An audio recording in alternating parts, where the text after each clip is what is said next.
अरे गाड्यानो, ह्या वेळेला शेती पंपाचं वीज बिल 8,000 आलंय. माझं 10,000. माझं 5,000. एवढं? मग आता आता काय भरायचं फक्त 0 रुपये. अरे शेती पंपासाठी शून्य वीज बिल योजना आहे ना. पण हे सरकारच बदललं आणि योजना बंद झाली तर मंतर भाजप महायुतीलाच मत द्यायचं. भाजप महायुती हाय म्हणून शेतकऱ्यांना आधार हाय.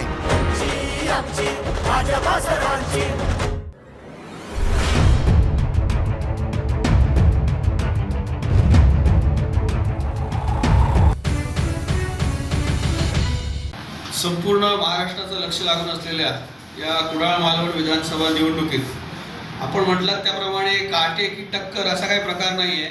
आमच्या मते ही निवडणूक एकतर्फी निवडणूक आहे. कारण एक 6 महिन्यापूर्वीच पार पडलेल्या लोकसभा निवडणुकीमध्ये याच कुडाळ मालवण विधानसभा मतदारसंघाने सन्माननीय राणेसाहेब यांना 27,000 एवढं मोठं मताधिक्य मिळवून दिलेलं होतं. आणि तीच विजयाची किंवा यशाची परंपरा या निवडणुकीत 2024च्या विधानसभा निवडणुकीत देखील आपल्याला पाहायला मिळेल. मी तर असं म्हणेन की 27,000चं मताधिक्य हे आता 54,000 म्हणजे दुप्पट करण्याच्या दृष्टीने सर्व कार्यकर्ते असतील, पदाधिकारी असतील, महायुतीचे सर्वच पदाधिकारी हे कामाला लागलेले आहेत.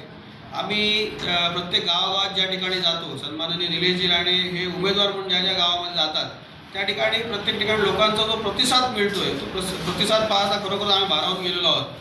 गेल्या 10 वर्षात या भागात जे आमदार आहेत वैभव नाईक हे अत्यंत निष्क्रियपणे त्यांनी काम केलेलं आहे. केवळ लोकांच्या गाठीपेटी घ्यायच्या, वैयक्तिक संबंध ठेवायचे इथपर्यंतच त्यांचा विकास मर्यादित होता. त्यांनी कुठच्याही प्रकारचं असं विकासात्मक किंवा भरीव असं काम या मतदारसंघामध्ये केलेलं नाही आहे. आणि त्यामुळे लोक यावेळेला बदल करायच्या दृष्टीने लोकांचा सुद्धा विचार आहे. निश्चितपणे आम्हाला खात्री आहे की यावेळेला सन्मान निलेशजी राणे हे किमान 50,000पेक्षा जास्ती अधिक मताधिक्याने निवडून येतील. हा मतदारसंघ जर का तुम्ही बघितलात तर अगदी सह्याद्रीच्या डोंगरापासून ते अगदी त्या अरबी समुद्रापर्यंत हा असा विस्तारलेला मतदारसंघ आहे. प्रत्येक ठिकाणी लोकांच्या समस्या किंवा त्यांचे प्रश्न हे वेगवेगळे आहेत. मच्छीमारांचे प्रश्न असतील, शेतकऱ्यांचे प्रश्न असतील, अन्य कष्टकऱ्यांचे प्रश्न असतील, असे वेगवेगळ्या प्रकारचे प्रश्न आहेत. आणि यापैकी कोणत्याही प्रश्नाला आजपर्यंत न्याय द्यायचं काम हे वैभव नाईक यांनी केलेलं नाही. आणि त्या उलट गेले 3.5 ते 4 वर्ष सन्मान निलेशजी राणे हे या मतदारसंघात ठाण मांडून आहेत. लोकांच्या ज्या काही समस्या आहेत त्या सोडवण्याच्या दृष्टीने त्यांचे गेले 3-3.5 वर्ष प्रयत्न सुरू आहेत. सन्माननीय पालकमंत्री रवींद्र चव्हाण साहेब असतील, सन्माननीय खासदार नारायणराव राणे साहेब असतील, यांच्या माध्यमातून आजपर्यंत अनेक प्रश्नांची सोडवणूक त्यांनी केलेली आहे. आणि त्यामुळे लोकांचा, मतदारांचा सुद्धा त्यांच्यावर आता विश्वास निर्माण झालेला आहे. आणि त्यामुळे यावेळीचं चित्र हे फार वेगळं दिसेल. संपूर्ण महाराष्ट्रातले जे पहिले 5 मतदारसंघ असतील जास्ती मताधिक्य मिळणारे, त्यामध्ये हा कुडाळ मालवण विधानसभा मतदारसंघ असेल. आणि आम्हा सर्वच कार्यकर्त्यांची अशी ठाम आमचा विश्वास आहे की यावेळी निलेशजी राणे हे एका मोठ्या मताधिक्यात निवडून येतील. नाही, उबाटा हा जो पक्ष आहे हा बाळासाहेबांचा पक्ष नाही हे आता सर्वसामान्य त्या पक्षातल्या कार्यकर्त्यांना समजायला लागलेलं आहे. केवळ स्वतःच्या स्वार्थी राजकारणाकरता मग हिंदुत्ववादी विचारांची फारकत घ्यायची असेल किंवा अन्य जे काही प्रश्न आहेत, यामुळे आता जो उबाटामधला जो सच्चा शिवसैनिक आहे, बाळासाहेबांचा शिवसैनिक आहे, हा आता उबाटाचा त्याग करून हा शिंदे साहेबांच्या सेनेमध्ये प्रवेश करायला लागलेला आहे. आणि त्यामुळे आज संपूर्ण जिल्ह्यात जर का केवळ या मतदारसंघात नाही, संपूर्ण जिल्ह्यातलं आपण चित्र बघितलं तर आज उबाटाला गळती लागलेली आहे. आणि त्यामध्ये एकंदरीत त्या शिवसैनिकांना देखील कळलेलं आहे की आता उबाटाचा एकही उमेदवार म्हणजे आमदार या सिंधुदुर्ग जिल्ह्यात निवडून येणार नाही. आणि त्यामुळे लोकांनी अगोदरच निर्णय आपला पक्का करून घेतलेला आहे. नाही, शिवसेना उबाटाचे पक्षप्रमुख उद्धव ठाकरे साहेब यांच्या सभा या केवळ आता मनोरंजन म्हणून बघितलं, यांच्याकडे कुठच्या प्रकारचे विचार नाही आहेत.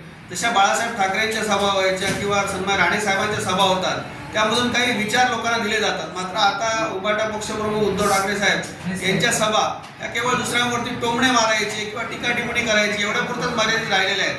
त्यामध्ये कुठच्याही प्रकारांची विचारांची देवाणघेवाण किंवा भविष्यातलं त्यांचं जे काय व्हिजन आहे याबद्दल कुठे चर्चा होत नाही. केवळ राणे कुटुंबावरती टीका करा, देवेंद्र फडणवीस साहेबांवरती टीका करा, एकनाथ शिंदे साहेबांवरती टीका करा, एवढा पुरतच मर्यादित राहिलेला आहे. आणि माझ्या मते आता वैभव नाईकांना देखील कळलेलं आहे की कुडाळ जो हे तालुका, या कुडाळ तालुक्यामध्ये त्यांची कुठे आता डाळ शिजत नाही आहे. त्यामुळे त्यांनी कुडाळ त्यांची सभा ही सोयीस्कररित्या टाळलेली आहे. मालवणला त्यांची सभा होईल, आज आपण बघाल त्या सभांना काय कुठच्या प्रकारचा प्रतिसाद मिळतो. माझ्या मते आज एकदम अल्प असा त्यांना प्रतिसाद या तिन्ही ठिकाणच्या सभांना मिळणार आहे. आणि हे पहिल्यांदाच असं होईल की उद्धव ठाकरे जिल्ह्यात आले आणि जिल्ह्यातल्या जनतेने त्यांना पूर्णपणे नाकारलं. हे चित्र आपल्याला 23 तारखेला दिसेल.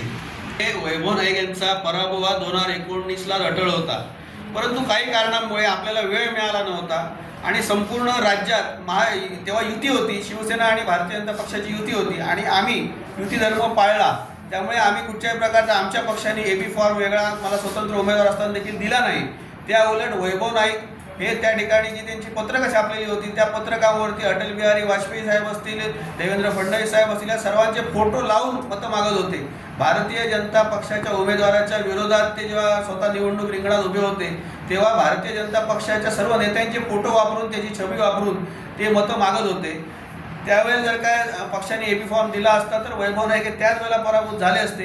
परंतु आता 2024चं चित्र हे पूर्णपणे वेगळं आहे. 2024मध्ये तर मतदारांनी ठाम निश्चय केलेला आहे की यावेळेला वैभव नाईक यांचं पार्सल हे पुन्हा एकदा कणकवलीला परत पाठवलं जाणार. मतदारांना मी एवढंच आवाहन करेन की आपल्या कुडाळ मालवणमधला मतदार हा सुशिक्षित आहे.